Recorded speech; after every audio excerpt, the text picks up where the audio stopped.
So we have the S&P going right now, and what I don't like about what's going on right now is that this is starting to get into what I was saying, that it's starting to not give that separation, similar to this. Come up, break above, wanted to get something like this, break above, show support, continue. So now it's just, but you got to remember that these things can resolve themselves to the upside. So it's not a thing to get bullish.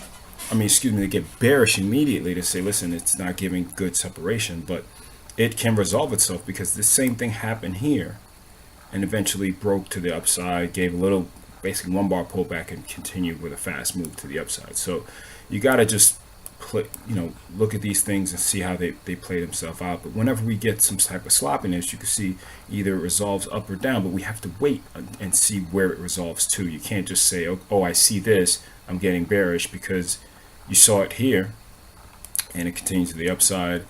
And then, you're just seeing it. We just have to see if it gives a lower high.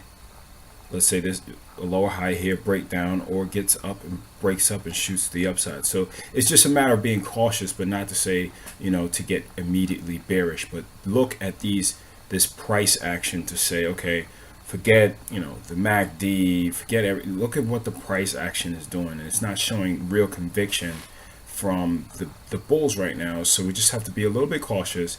And again, if it breaks above this high and continues, you can say, okay, it layered on top of this and continue to the upside. But if it continues down, we have to kind of sit on our hands a little bit. So if you're looking to go long, to say, okay, we have to see another type of setup to get up, set up to appear so that we can get long. You just don't have to continue. And now if you're getting bearish, just understand that it currently is just a retracement. So just be leery of that with increasing volume. So that's not bad. You saw the volume did die down a little bit to the upside, but we're expecting with a 7 bar pullback, 7 bar move from the to the upside, which I mentioned yesterday, that we're expecting a retracement anyway. So it's something that shouldn't be caught off guard. The QQQ again is still holding this level. I'm not going to call, people love to call it tops, and that is the highest risk, highest risk, lowest probability thing you could do, because again, you can see again this started to really churn and then it resolved itself with a higher low. If you do something like this with a higher low, to say, okay, it's resolved itself to the upside. So again, these things are not to say that it's going to get bearish or be bearish, but just remember that the bulls are not really showing a lot right now. This is just a healthy retracement. There's nothing more to see here until it starts breaking into these previous pivot highs.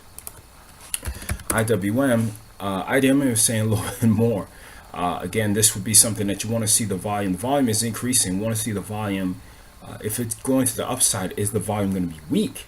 Now, if it goes to be weak and it doesn't clear above this area right here, that's the short that is a higher probability to me than trying to short here, trying to short here, trying to short here. You at least see something come back up and then shoot to the downside. Okay, so that's kind of how I look at things. And again, it might not be perfect, but I'm not trying to guess this time. And if you're looking to do that, just send your money. I'll give you a PO box. Send your money to me. Trust me, I will go to Vegas and have a lot of fun with your money. But I'd rather you kind of say, you know what, I can wait. You have the diamond. The diamond has pretty much been doing a lot of this, sloppy action for a while now. But if it breaks, let's see, we'll go 1, 2, 3, 4, 5 legs. If it breaks and has a higher low here, it could shoot up to the upside. So that's something that you kind of have to look at as well and see. Don't just get bearish. And remember, it's hitting this uptrend line that's been established for a little while now. So we have to see it break that stuff before we start getting saying that the sky is falling, because it can happen so quickly. And remember, sentiment changes daily. So again, I'm taking a little bit extra time on the indexes because I think that's very important. Apple to me was, you take off profits at 96. I said that this is 7 days moves up. What are you expecting? So I'm expecting a small little pullback, and honestly, if you trade the breakouts, you're gonna you probably got squeezed out your position. This is kind of the reason why I don't like playing them though.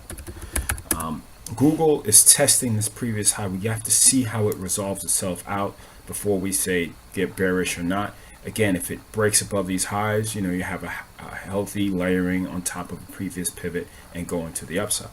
Johnson & Johnson kind of paused a little bit inside day. I would not look to go short this at all, because if it breaks above this high, this pattern could show continuation to the upside.